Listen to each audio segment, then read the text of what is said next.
Right gang, welcome to another video. What we're going to have a look at today is dynamics.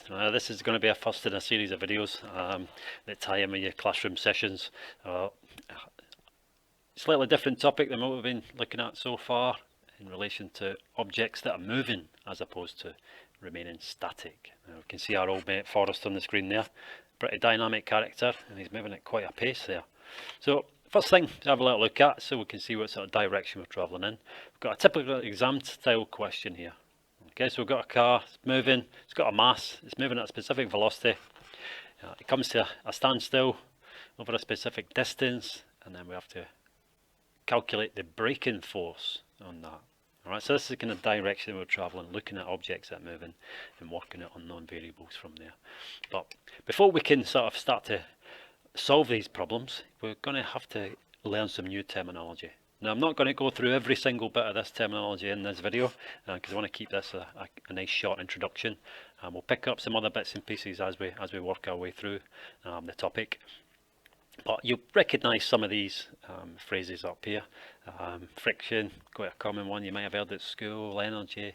And now these all mean slightly different things to engineers as they do to the man on the street. So what your conception of what that word means might actually not be quite accurate, but as I say, we'll cover these as we work our way through the subject. But the first bit that we're going to concentrate on today is that bit at the bottom there in bold, that's SUVAT. Okay, now you might have heard that in your physics lessons at school, SUVAT, you might have even covered it in maths at school. But that SUVAT is an acronym, for want of a better phrase, of a variety of different bits of information. But all of that information links back to these equations of linear motion, which have been around for hundreds of years. But if you've never used them before, it can be a little bit confusing. But I'm sure if you stick with it, you'll be able to come to terms with it pretty quickly. Now, if you have a look at your formula sheet, you'll see you've got 4 equations of linear motion on there. And those symbols for each of those equations represent different things in relation to that terminology above, that SUVAT. Okay, so we're going to get our head around what these symbols mean and what the units are. That's our first port of call for this. Now, all of these SUVAT formulas link back to that basic velocity calculation. Okay, so some people call it speed, you might hear it called speed. We'll try and use the correct terminology, which is velocity. Difference between speed and velocity: velocity is a vector and speed's a scalar, but again, for this purpose we'll call it velocity. So I've got SUVAT there, we've got the symbol and we've got the meaning, and we're going to have a little look at the units as well. Now feel free to pause the video and then have a little go and see if you can name the different symbols, give us the meaning, and then have a little think about the units. So pause the video, have a go. Okay, hopefully you've had a go. Alright, now let's work our way through. Okay, it's the different meanings for these.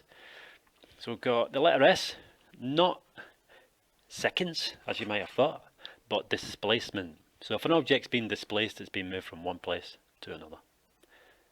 Alright, U, initial velocity. So how fast an object's going initially, so at the start. V, final velocity, how fast an object's going at the end. Acceleration, the change in velocity of an object. We've got time, and last one, which isn't part of the SUVAT, although it's really important that you get your head around this one as well. It's got a minus A there, and that means to decelerate. It makes sense that if an object can speed up, that it would also have to be able to slow down as well. Alright, so if you're working your way through these problems and you get a question about deceleration, you'd expect your answer to have a minus in it.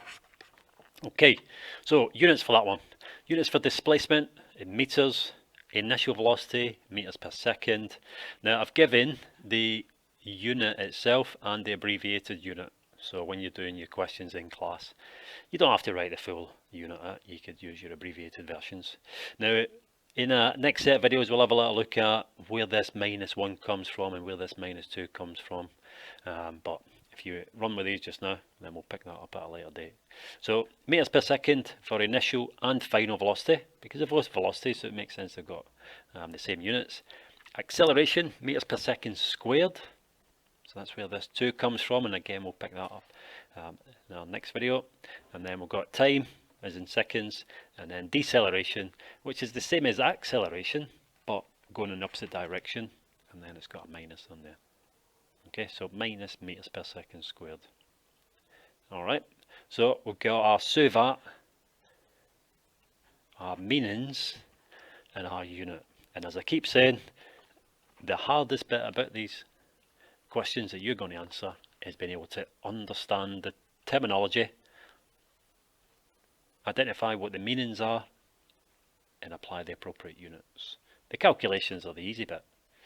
It's the getting the information that you need to answer the question. That's the tricky part. So hopefully that'll stand you in good stead over the next few sessions, and we'll be picking more and more of this stuff up as the weeks progress. So once again, thanks for watching, and if in doubt, give me a shout and I'll help you as much as I can. All the best. Bye.